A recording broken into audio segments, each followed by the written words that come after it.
And we're going to talk more about some of those decisions you make around creating a salary structure, and then we'll get more into pay grades.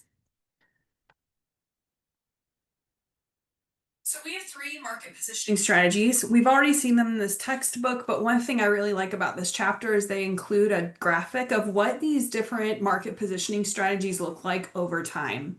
So here the time is 1 year. Let's just say it's January 1st to December 31st of a year. You can have different market positioning strategies in your company. I will also mention that you can have different market positioning strategies for different jobs or job categories or job families. And that will depend on the strategy in your company. There may be some job roles where it can be very difficult to find people in those jobs. They're key people in doing the work that your organization provides, services or products that they provide clients, for example. And so you may have a different market positioning strategy for those kinds of jobs than for other jobs like clerical or hourly work, entry-level employees, management, that sort of thing. So the very top one is lagging the market. This is when you use the market pricing data to price your jobs in your company, but you use the price from January 1st of that year, which means that you lag the rest of the year behind the market. It does make it easy at the beginning of the year to explain to workers why their pay is what it is, but it can make it more difficult later in the year to hire because people who'd be coming into the company can see that the pay for that specific job is lagging the market over the year.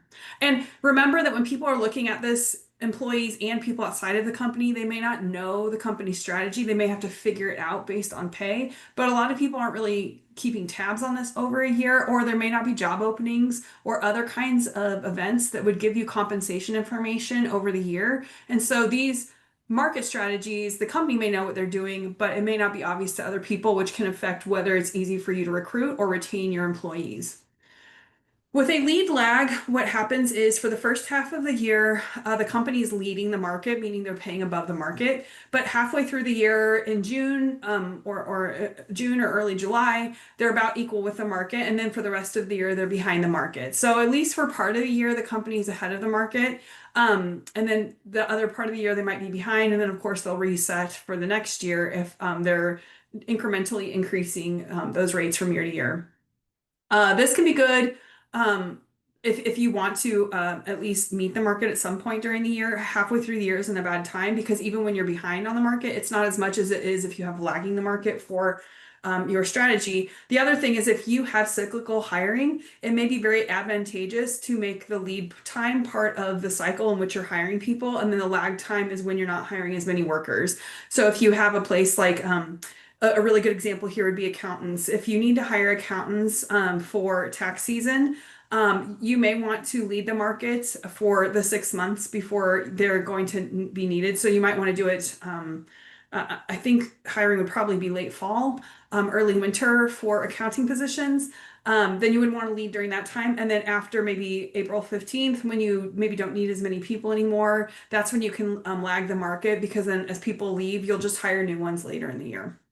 And then you can lead the market the whole time as well. This is a strategy that's very good if you have a very competitive market or if there's very few people in the jobs that you need for your organization so that you're trying to hire them out from other competitors. And in this scenario, the company is always above the market level and meets market level only at the end of the year, in which case then January 1st, you would reset and be above the market again. So let's talk about pay grades. I've already talked or mentioned pay grades in these videos, but pay grades is the way that we consolidate all of this pay information for different job roles so that it's easier to explain to employees and to make decisions during the year, both for HR compensation experts, but also the supervisors and managers who have to make those decisions around pay. To make a pay grade, we group jobs that are similar in difficulty and or importance. This is dependent on your strategy and your job evaluation method. And again, the purpose of a pay grade is to make this very easy to administer so that you don't have to find a dot on a graph for every job that you need to figure out what the pay is going to be, especially if they're new jobs. You can group them into these families or these pay grades and then just find the pay grade that that job should go into. You have consistent treatment of similar jobs then. So people who have jobs that are similar but may not have exactly the same job role will get treated in terms of pay very similarly, which can be seen as very fair for employees, but also easier for making decisions than for managers and supervisors. And then there's a clear career progression framework so that you're working through a job grade, not only in terms of pay, but a job grade often can include jobs that may be stepping stones or promotions for other jobs. So that maybe you start at the bottom of a pay grade and you get promoted to the top of the pay grade over several years or even over your career, depending on how the pay grades are created in your organization. So typically, again, companies can do whatever they want, but typically, we do research on these kinds of pay grades in organizations, it's somewhere between 10 to 16 grades per structure.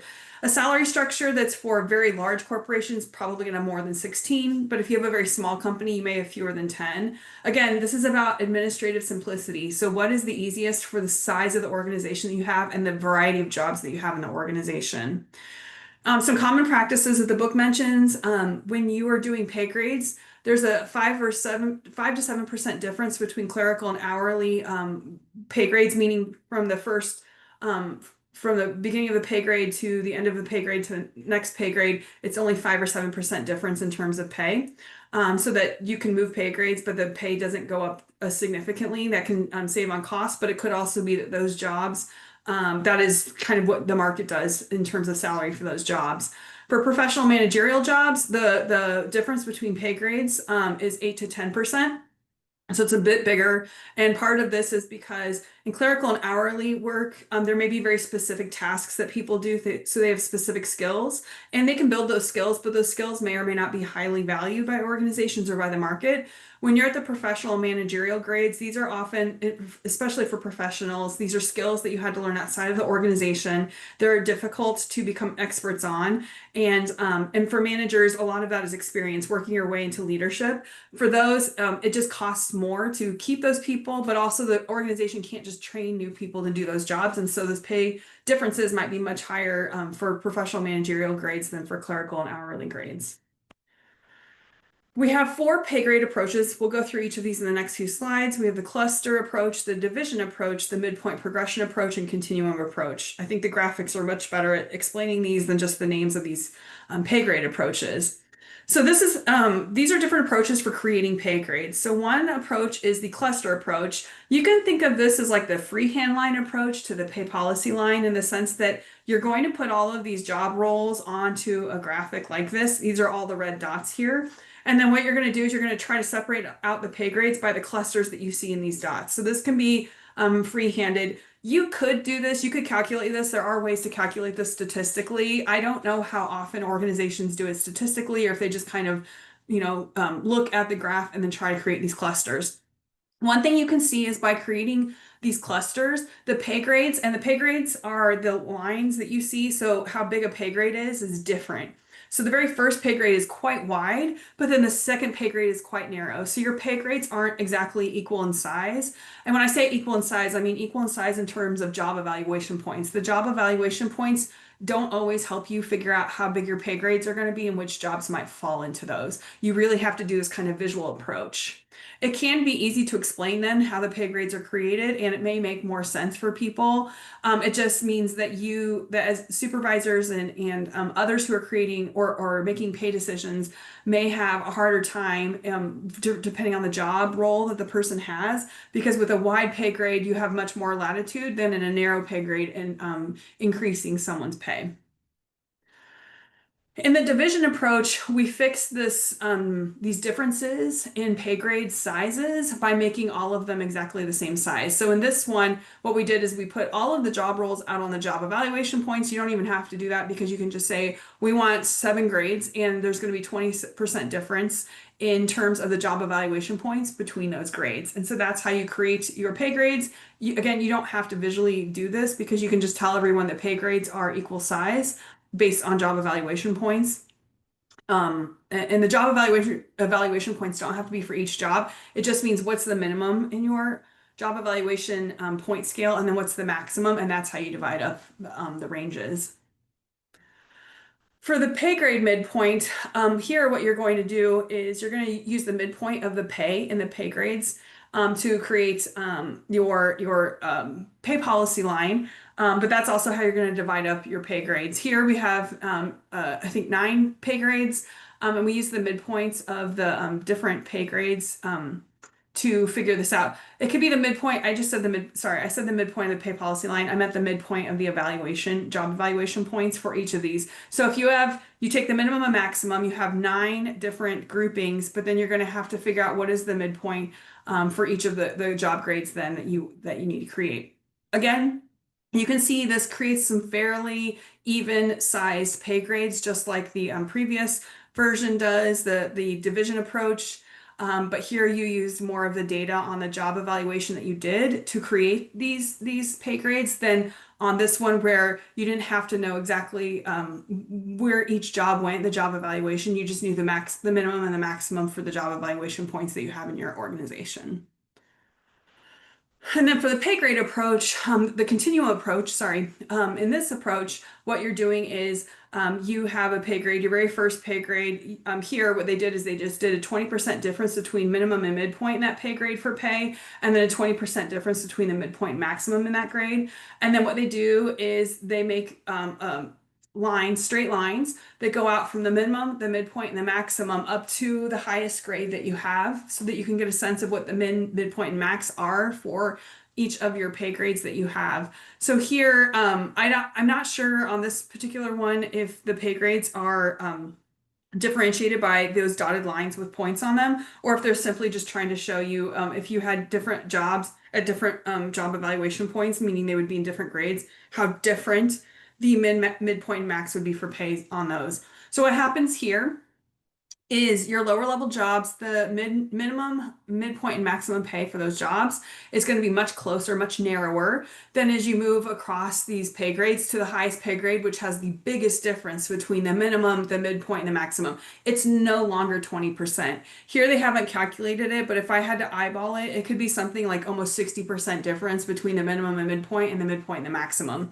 The reason you might do this is jobs that are higher in job evaluation points are often much more complicated. They're much more likely to be jobs like professionals and managers where they have very specific skills that they can't learn in the organization. These can also be jobs that are highly competitive in the market, especially professionals in certain industries where there aren't enough of them, or they have very specialized skills that only a few people have some of these skills. That's why you might have much bigger bands here to work with so that you can hire someone in based on their experience, based on what maybe they've been paid in previous jobs, which in some states is no longer allowed, but that might help you be competitive with competitors for some of these more professional or managerial jobs that are at the end of the pay grade chart here. So rate ranges also matter, and that's kind of what we're showing here with the continuum approach. These allow for individual differences within the pay grades. So people who are at the minimum tend to be entry level. For example, they don't have a lot of experience. They might have the minimum amount of education or certification, but they don't have enough experience to negotiate for higher salaries generally, at least at the beginning of their careers. Your midpoint might be the job rate within your organization, so the average rate or the midpoint. It can also be the market rate for that job. So these are going to be people of some experience. Depending on how big these job grades are, they could be people who are pretty advanced in their careers, so they're kind of in the middle of their careers.